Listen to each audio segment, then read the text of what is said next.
la canciller Alicia Bárcena, que esta mañana la presidenta electa de México, Claudia Sheinbaum, anunció como su próxima secretaria del Medio Ambiente, la secretaria del Medio Ambiente de su gobierno, a partir, dijo, del 1 de octubre, para que termine la gestión en la Secretaría de Relaciones Exteriores. Alicia, buenas tardes, muchas felicidades. Muchas gracias, muchas gracias.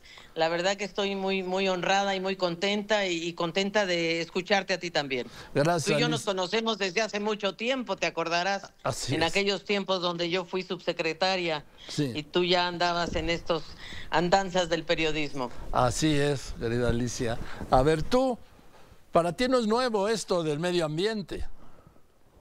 No, para nada, al contrario. Mira, déjame decirte varias cosas. Para mí es un gran honor que me invite la doctora Claudia Sheinbaum a participar y a continuar este gran proyecto de transformación en el que yo creo profundamente, y por eso me vine a colaborar con el presidente Andrés Manuel López Obrador, porque yo creo que es muy interesante lo que me está tocando vivir, porque es estar en una transición de un mismo proyecto, es continuidad con cambio, pero a la vez me entusiasma muchísimo porque lo que la doctora me está dando es una gran oportunidad de volver a mi origen. Mi origen, como tú sabes, es la ecología, el medio ambiente. Ahí empezó mi vida profesional y, por supuesto, me tocó pues andar en el sureste y después irme a Naciones Unidas, a varios encargos fuera de México, pero muchos de ellos relacionados con este tema ambiental y con los desafíos globales que tenemos frente a nosotros: cambio climático, biodiversidad, la tremenda sequía que está viviendo el mundo, la desertificación. En fin, yo creo que tenemos una hermosa oportunidad. Para mí es un sueño el que podamos lograr un desarrollo que combine y que integre lo económico, lo social y lo ambiental. Acabo de escuchar a Marcelo y también al doctor de la Fuente, que va a ser mi sucesor, y me da mucho gusto, porque creo que se está integrando un gabinete muy interesante para el próximo periodo. Mira, yo te puedo decir, después de haber visto gabinetes, que que es el primer gran mensaje de la presidenta electa, de que este es el perfil de mis colaboradores, este va a ser el perfil de mi gobierno. Y a mí me encanta, te digo la verdad, por varias razones. Uno, porque como ella misma lo ha dicho, y lo ha dicho también el presidente López Obrador, esta es continuidad con cambio. Y yo creo que la doctora Claudia Sheinbaum tiene una trayectoria, por cierto, científica. Ella y yo provenimos de la misma facultad, por cierto, igual que Rosaura Ruiz, somos las tres, provenimos de la Facultad de Ciencias de la Universidad Nacional Autónoma de México. El doctor de la Fuente pues fue rector de la universidad, ¿te imaginas? O sea, es un proceso muy interesante.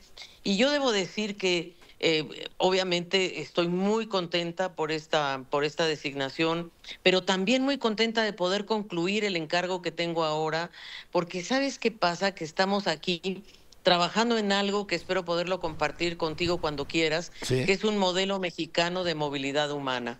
El gran desafío que tenemos frente a nosotros y frente a las elecciones de Estados Unidos es la migración. Sin duda la revisión del tratado, qué duda cabe, pero la migración es en este momento el tema focal, digamos, tanto de Trump como de Biden, cada uno con una estrategia un poco diferente, aunque no demasiado, te diría. Y yo creo que México tiene todas las características para desarrollar un modelo muy propio, porque somos país de origen, de tránsito, de destino, de retorno, y necesitamos una estrategia para cada momento por la que atraviesa la migración en nuestro país. Y lo tenemos, primero, para apoyar a las comunidades en el exterior, México.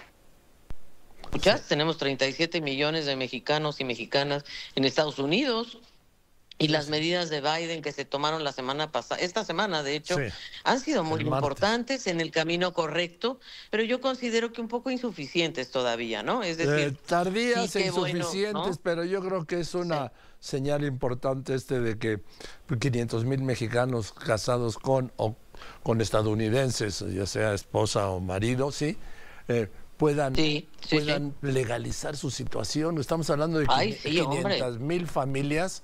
¿Qué te parece? De tres o cuatro personas en promedio, son 2 millones de personas Sí. No, y además no solamente los cónyuges, sino No, también los hijos los y del las DACA. hijas, ¿no?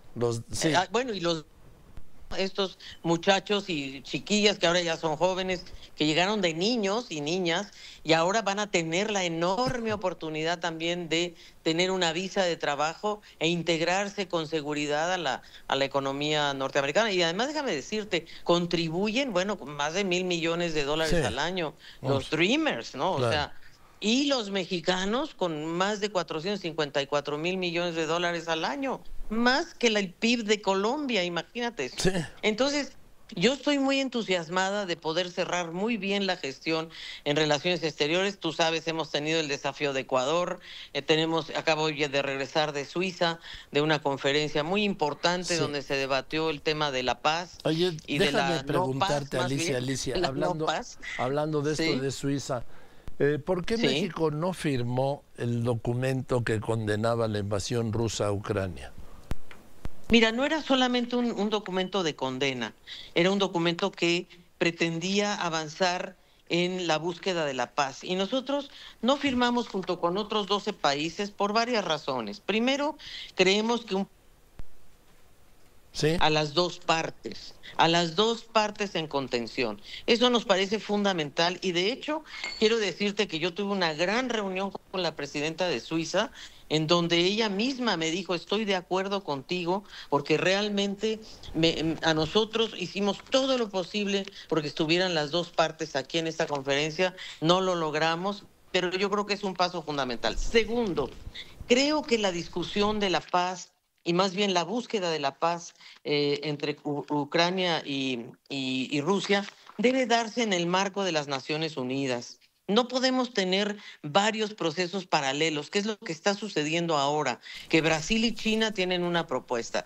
que los árabes tienen otra propuesta. No, no, no. Tenemos que conjugar todo bajo el paraguas de Naciones Unidas. Y ahí te agrego algo. Los 5 países miembros permanentes del Consejo de Seguridad, que es Rusia, China, Estados Unidos, Francia, Inglaterra, tienen una responsabilidad y la tienen que asumir. Yo quería ver eso en la declaración, que estos 5 miembros permanentes del Consejo de Seguridad asuman su responsabilidad frente al mundo y una responsabilidad, y ahí sí que me sumo totalmente a la condena, que nosotros, México ha condenado brutalmente, y lo hacemos explícitamente, la violación a la Carta de las Naciones Unidas, especialmente en la integridad territorial de Ucrania. Tan así que también manifesté que estamos en contra de la violación de nuestra integridad territorial que sucedió en Ecuador, déjame Bueno, decirte. eso O es sea, intolerable. exacto, o sea, la violación de la integridad territorial se da en el territorio mismo, pero también en los locales soberanos que cada uno de nosotros tenemos en el mundo. Y además, lo que sí creo que es muy importante subrayar es que estamos ante un riesgo. Te escuché en la pregunta que le hiciste al doctor de la Fuente, a Juan Ramón, donde le dijiste, ¿qué está pasando entre, ¿cómo se llama? Corea del Norte, esta Sí, alianza Corea del esta gira de Norte-Rusia, ¿no? Putin. Sí, sí, no, bueno, sabes que yo lo que más, y esto lo subrayé fuertemente en Suiza, la seguridad nuclear, Sí. ¿sabes? Esto me parece a mí de una importancia enorme. México firmó o fue histórico en su participación en el Tratado de Tlatelolco, y yo Claro. creo que la amenaza en la que estamos hoy día en el uso de las armas nucleares, y en particular, ahí sí te digo, yo creo que hay que hacer una condena mundial de que las instalaciones nucleares ucranianas, en particular Zaporilla, está en manos rusas, y eso sí nos genera una incertidumbre en el mundo entero. Y las armas que están llegando a Ucrania, sabemos que Ucrania en el pasado fue un país de enorme corrupción, hay que decirlo también, y a nosotros lo que nos preocupa mucho es que muchas de estas armas que le están llegando a Ucrania están saliendo hacia Europa en un comercio ilegal, hacia Europa y otras partes del mundo. Entonces, volviendo a tu pregunta, yo planteé 4 puntos: que los esfuerzos diplomáticos tienen que incluir a la Federación Rusa, porque Rusia va a seguir existiendo, así es que tenemos que hacerlo, el mundo no puede fallar. Segundo, el proceso debe estar bajo el paraguas de Naciones Unidas. Tercero, necesitamos fortalecer la Corte Penal Internacional, que está encargada de investigar los crímenes de guerra en Ucrania, incluyendo los ataques rusos a la infraestructura energética ucraniana, ¿no? Me parece fundamental. Y creo que y cuarto, pues el trasiego ilegal de armas, creo que es algo que debemos estar todos muy, muy atentos. Ahora, Alicia, eso me parece fundamental. Pero dime, estamos todavía, yo escucho gente que me dice, no, hombre, es un cuento chino lo del cambio climático. A ver, lo del cambio climático ya llegó, ya nos está rebasando, y si esto sigue así, pues nos va a hundir, nos va a ahogar, nos va a asfixiar, nos va a congelar, Alicia. Absolutamente, mira, yo estoy tan de acuerdo contigo. Por ejemplo, uno de los aspectos que conversé con la doctora Claudia Sheinbaum precisamente cuando me hizo el honor de invitarme fue precisamente de cambio climático. ¿Y por qué? Porque el mundo, además, con este conflicto Rusia-Ucrania, volvimos nuevamente a irnos hacia los hidrocarburos y punto. Y no, yo no omito mencionar que los hidrocarburos van a seguir siendo importantes en los próximos años, pero es urgente que seamos todos los países, vayamos hacia carbono neutral, que seamos capaces de fortalecer, o sea, emisiones cero por países, y sobre todo los países que más emiten dióxido de carbono y otro tipo de gases de efecto invernadero. Yo creo que estamos realmente en un momento muy delicado. Estamos por encima de yo te diría, de 1.1 grados de temperatura en el mundo. Ya dijimos que a partir del 1.5 y desde luego el 2 grados de temperatura, ya llegamos a un momento irreversible. Sí. Mira lo que está pasando. Se derriten los glaciares, Sí. tenemos inundaciones, no se están recuperando los glaciares en el mundo. Estaba yo conversando, por ejemplo, con la gente de Pakistán, de la India, ahora que estuvimos en Rusia, y me decían, estamos preocupadísimos, los Himalayas se han derretido totalmente, la cordillera de los Andes, nuestros propios volcanes. Entonces, ¿qué va a pasar con el agua en el futuro? Estamos viviendo entre extremas sequías o inundaciones. Entonces tú dices, a ver, aquí tenemos que repensar todo, y en el país, en nuestro país, creo que debemos hacer un trabajo muy profundo para traer energías renovables, para movernos hacia la electromovilidad, para modernizarnos.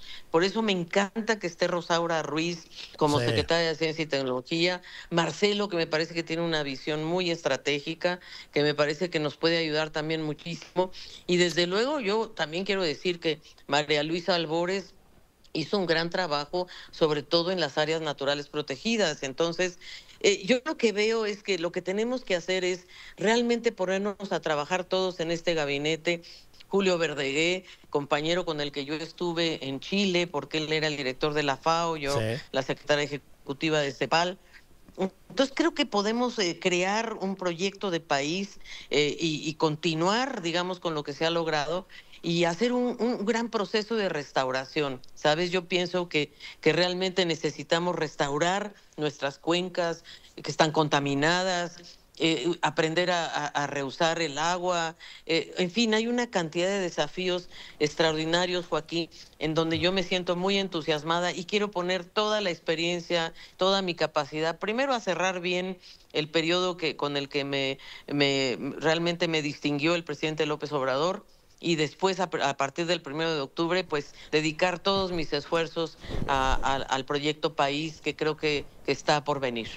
Bien, Alicia, te aprecio mucho que me hayas contestado. Créeme que me da mucho gusto que vayas a esta dependencia en donde hay tanto por hacer, pero que sabes que, Sí. que si no lo hacemos todos juntos, Eso. esto no va a caminar. No va a No caminar camina, exacto. porque Sí, se sigue sí, tirando sí. basura a la calle, se sigue tirando Ay, basura a no. los ríos, a las presas, se sigue desperdiciando agua, en fin, se sigue Sí, emitiendo sí. gases tóxicos. Hay empresas que siguen contaminando, vehículos que siguen contaminando. Esto, si no es de Sí. todos, no va a ser de nadie, ¿eh? No, estoy contigo, Joaquín, y te voy a decir una cosa, ojalá y nos puedas seguir apoyando. Tú eres una persona muy reconocida en el mundo periodístico y efectivamente este es un tema colectivo porque se trata de proteger nuestros bienes públicos. Lo vivimos en la pandemia, entendimos que si no nos cuidamos entre todos, no hay solución, no hay salida. Así es de que en ello cuenta conmigo, que el país sepa que yo soy una persona muy comprometida Lo sé. y que siempre estaré a tus órdenes, Joaquín, cuando quieras que conversemos. Gracias y yo las tuyas, Alicia, porque sí, hay mucho que hablar y te mando un abrazo y te reitero, muchas felicidades y no sabes qué alegría me da, te lo digo entre tú y yo, que vayas a ser la responsable de la Secretaría del Medio Ambiente. Bueno, pues espero contar con tu ayuda, por favor, porque es muy importante que todo el público nos ayude. Por supuesto que siempre, y te mando un abrazo, Alicia. Igualmente, abrazo afectuoso. Muchas gracias. Adiós. Es Alicia Hasta Bárcena, luego. la próxima secretaria del Medio Ambiente.